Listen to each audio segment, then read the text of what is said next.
Selamat pagi pemirsa, apa kabar Anda di pagi hari ini? Senang sekali saya Graciela Taime dapat menjumpai Anda dalam Berita Papua. Sejumlah berita menarik dan teraktual telah dirangkum tim redaksi kami. Berikut 3 berita utama hari ini.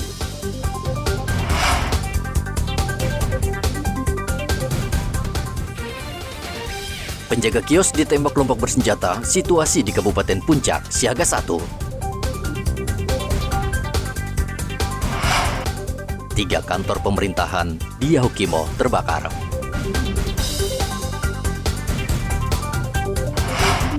Pasokan BBM bersubsidi di Merauke minim, pengendara antre hingga berjam-jam.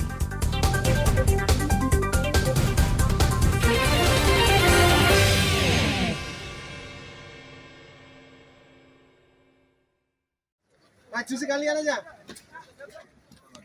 Pasca penembakan seorang penjaga kios dan pembakaran 2 rumah milik Kepala Distrik Ilaga di Kabupaten Puncak, aparat keamanan TNI Polri siaga 1 dengan meningkatkan patroli keamanan. Kepala Bidang Humas Polda Papua Kombes Ignatius Beni Adi Prabowo mengatakan, aparat saat ini mengantisipasi serangan yang dilakukan KKB. Pihaknya akan bertindak tegas dan menangkap para pelaku.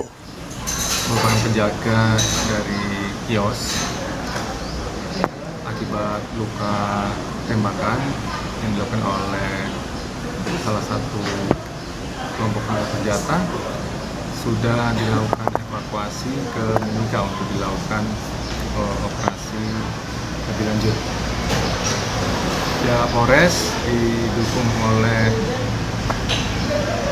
Satgas Damekaten dan TNI masih tetap berupaya untuk mencari siapa pelaku dan motif dari penyerangan. Untuk situasi di Kabupaten Puncak ini, ya, untuk situasi ya saat ini masih berstatus siaga. Artinya aparat keamanan TNI Polri masih tetap melakukan penjagaan di pemukiman warga masyarakat, dan dari pihak kepolisian sendiri telah melakukan tindakan kepolisian yang ditingkatkan. Beni mengatakan pihaknya tidak terpancing. Menurutnya penembakan dan pembakaran rumah warga sengaja dilakukan KKB untuk memancing aparat mendatangi lokasi lalu menghabisi anggota. Saat ini situasi di Kabupaten Puncak belum aman. Aparat tidak mau lengah dan terus meningkatkan patroli keamanan. Sebelumnya, kelompok bersenjata 23 Agustus lalu menembak seorang penjaga kios bernama Lukman Ahmad di bagian kepala. Korban langsung dievakuasi ke RSUD Mimika untuk mendapatkan perawatan. Selain itu, KKB juga membakar 2 rumah milik Kepala Distrik Ilaga. Dari Kabupaten Puncak, Papua Tengah, Hendra melaporkan. Kejadiannya begini berjalan terus jadi Polres Yahukimo menggelar olah tempat kejadian perkara kebakaran 3 kantor dinas Pemkap Yahukimo, Papua Pegunungan. Kabid Humas Polda Papua Kombes Ignatius Beni Adi Prabowo mengatakan, polisi hingga kini belum bisa memastikan penyebab kebakaran karena kurangnya saksi yang melihat kejadian. Olah TKP dilakukan di 3 bangunan kantor, yakni kantor BPMK, PTSP, dan Dispenda. Kita masih menunggu hasil dari olah TKP tersebut, apakah kebakaran yang terjadi itu akibat adanya dipicu oleh perbuatan seseorang atau murni karena akibat adanya kecelakaan, ya, misalnya seperti konsleting mistik atau yang lain. berarti bukan dari aksi KKB ya, Komandan? Kita masih menyelidiki siapa di balik peristiwa terbakarnya ketiga kantor tersebut, ya, baik kantor pelayanan terpadu, kantor badan pemberdayaan masyarakat, ya, dan keluarga, dan juga kantor pendapatan daerah.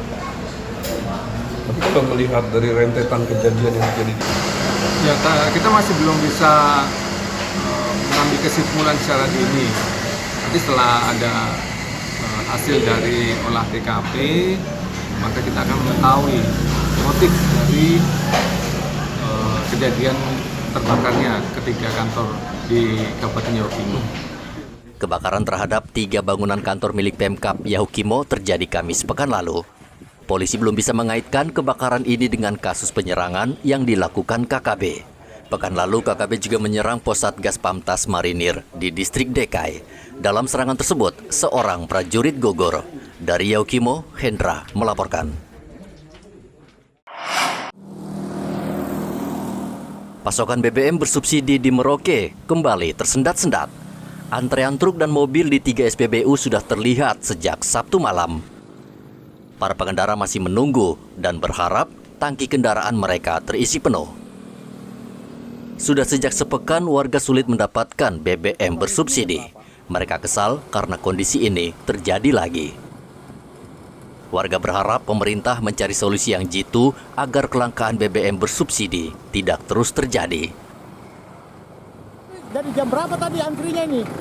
Jam 8 malam. Jam 8 malam. Ini sudah jam 8 pagi ya, belum buka juga ya. Nah, ini biasanya isi berapa liter ini solar ini? Kalau solar kita bisa pakai bangkut itu. Berapa jatahnya? 60, ada kadang 60, kadang 80. 60 liter ya. Biasanya jam berapa baru bisa diisi nih? Masuk langsung isi, Bang. Masuk langsung isi ya. Buka permen masuk langsung. Setiap hari antri begini ya, Bang? Iya. Oh, ini muatan kemana? Mobil galon itu. Oh, galon ya, mobil galon ya. Tiap hari begini ya. Khusus untuk solar, pembelian dijatah 60 liter untuk 1 kali pembelian dengan menggunakan barcode. Sementara untuk Pertalite, setiap mobil dijatah 40 liter sekali pembelian. Belum diketahui kapan pasokan BBM akan kembali normal. Namun yang pasti, antrean panjang truk dan mobil di 3 SPBU di Merauke mengganggu arus lalu lintas. Muhammad Ridwan melaporkan dari Merauke, Papua Selatan.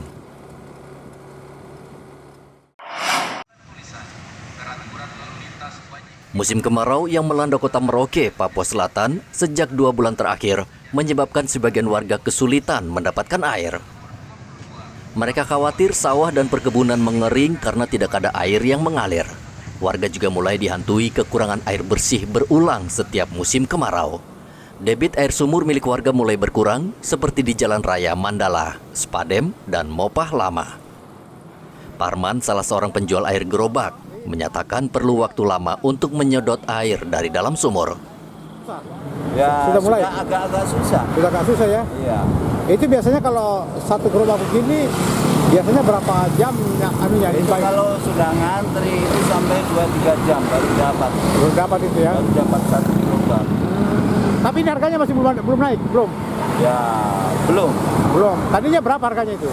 Ini sekarang 80. Kalau biasanya kalau lebih susah lagi airnya naik lagi nanti? Ya. Biasa naik berapa? Ya, kalau susah.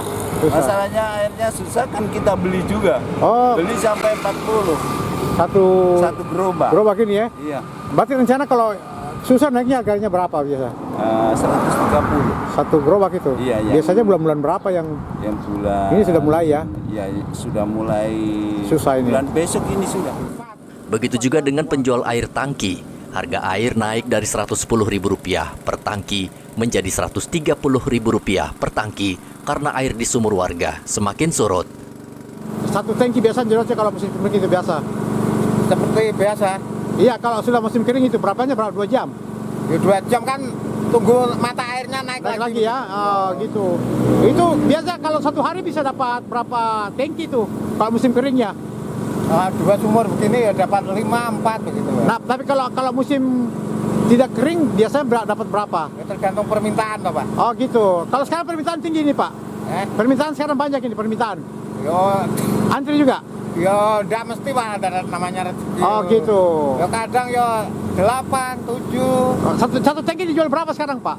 130, Pak. Oh, belum naik ya? Belum? Warga khawatir jika kemarau terus berkepanjangan dipastikan menyulitkan warga. Pemkab Merauke sebelumnya sudah memperingatkan warga agar bersiap menghadapi kemarau dengan mencadangkan air bersih. Muhammad Ridwan melaporkan dari Merauke, Papua Selatan.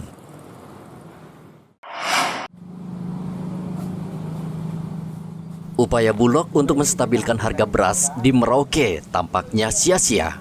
Hingga pekan kemarin harga beras di tangan pedagang seolah tidak terkendali.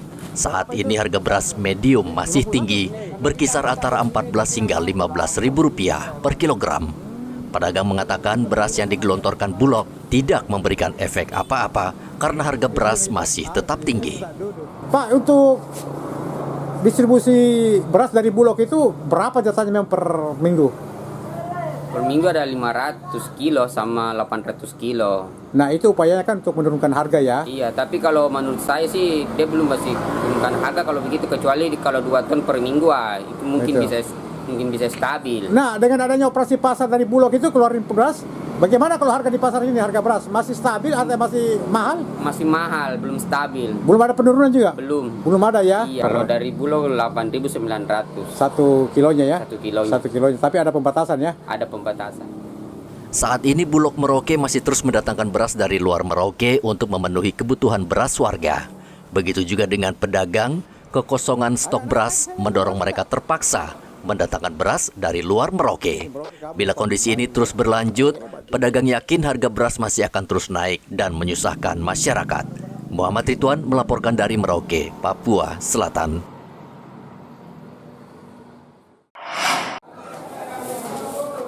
Saat ini tidak hanya harga beras yang naik, namun harga ayam potong juga terus naik. Hasil pemantauan di Pasar Wamanggu Merauke, harga ayam potong ukuran besar mencapai Rp70.000 per ekor. Dan pedagang belum bisa memperkirakan kapan harga ayam potong ini akan turun. Kenaikan harga ayam potong ini tentu dirasakan para penjual makanan seperti penjual sate ayam. Fauzan yang sudah lebih 5 tahun berjualan sate, baru tahun ini ia terasa berat karena kenaikan harga ayam sangat tinggi. Meskipun demikian, Fauzan tidak berani menaikkan harga sate, takut para pelanggannya lari. Kan harga ayam naik nih ya, ayam potong. Nah, nah sekarang kalau untuk harga sate ini gimana harganya sekarang? Tetap apa naik juga? Masih tetap, Pak. Berapa sekarang per tusuk ini? Per tusuk 2.000. 2.000. Nah, kalau 1 ekor itu bisa jadi berapa tusuk itu? Ya, sekitar 90 tusuk. 90 tusuk. Nah, kalau sebelum naik itu biasanya dapat keuntungan berapa? Lumayan? Ya, lumayan. Lumayan. Nah, kalau sekarang gimana kalau keuntungannya bisa dapat banyak ini? Dapat banyak enggak? Ya, tipis. tipis tapi kali banyak, Pak, kita. Oh, kali banyak. Ya. Kalau sehari bisa habis berapa, Mas, untuk ayamnya ini per ekor dibuat sate ini? Ya, 15 ekor. 15 ekor ya. Itu paling sedikit. Sedikit. Paling sedikit ya. Biasa ambil ayamnya itu berapa per ekor? Per ekor sekitar 70. 70 ya. Tadinya harga berapa sebelum naik itu? Sebelum naik 60 ya. Jadi cukup ya. Untung tapi tipis ya keuntungannya.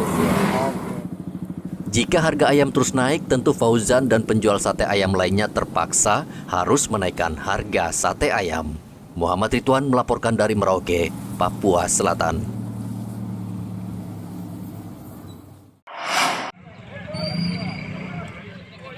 Warga Kampung Susumuk, Kabupaten Maibrat, Papua Barat Daya, saat ini tidak perlu repot harus mengisi BBM dengan menempuh jarak yang jauh. Karena Kampung Susumuk kini sudah memiliki SPBU dengan BBM satu harga. SPBU ini menjadi bukti program BBM satu harga masih terus dilakukan hingga ke daerah terpencil dan sulit dijangkau.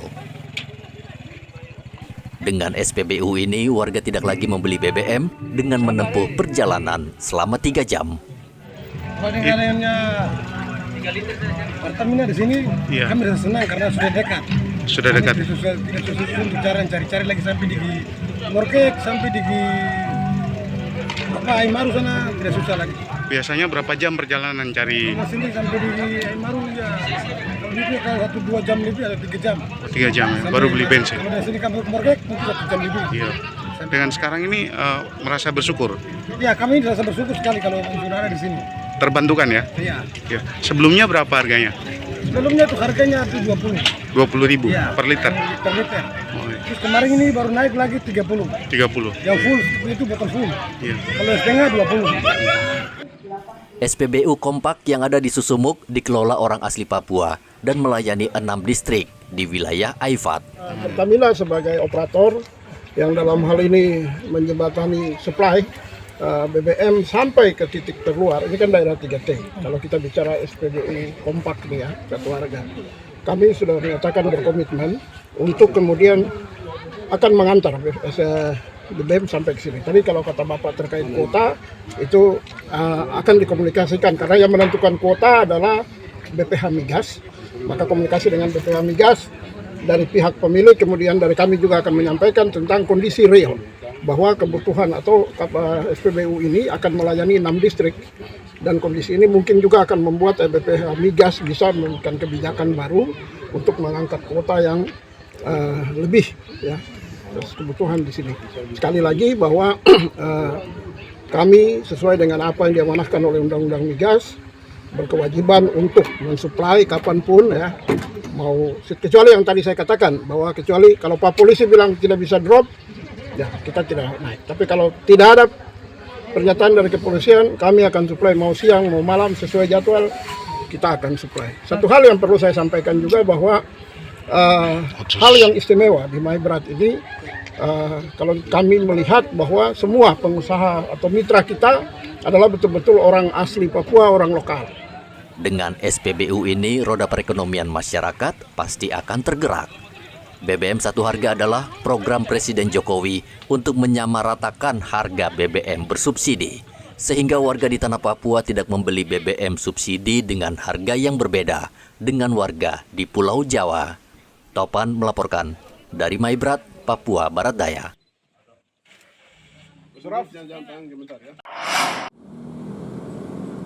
Saat ini perekonomian di Merauke tengah sulit.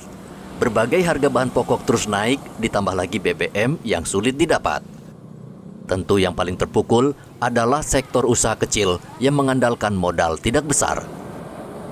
Salah satunya adalah jasa reparasi sepatu yang biasa lazim disebut sol sepatu. Mereka yang bergelut di jasa ini dalam posisi serba salah. Jika tidak menaikkan harga, mereka sulit bertahan. Namun sebaliknya, jika harga jasa mereka dinaikkan, resiko ditinggal pelanggan. Itulah yang dirasakan Imam yang biasa mangkal di pusat sol sepatu di Jalan Prajurit, Merauke. Ia terpaksa menaikkan harga jasa perbaikan karena harga bahan pendukung seperti benang, lem, dan sebagainya juga naik. Sekarang 10.000. 20. Nah, naik berapa sekarang? Naik jemaahnya 25. 25. Nah, itu kalau sendal. Ya. Kalau sepatu, Pak? Kalau sepatu tuh lihat sepatunya. Sepatu kecil apa sepatu besar. Orang anak-anak tetap 20. Kalau orang dewasa 30. Kenapa sampai bisa naik seperti itu, Pak? Ya kehidupan kita kan selalu begini, Pak, tidak bisa menentu. Tapi kita rumah juga pun sewa. Sekarang apa saja, Pak, yang membuat barang ini bisa mahal ini, Pak? Sol sepatu ini. Sekarang ini begini, Pak. Semua bahan pokok naik.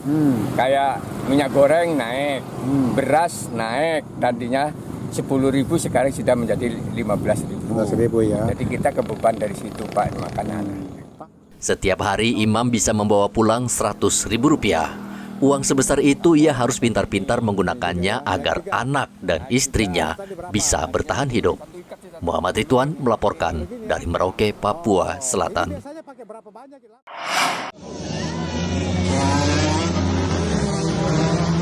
32 pembalap mengikuti kejuaraan balap motocross memperebutkan Piala Gubernur Papua Barat.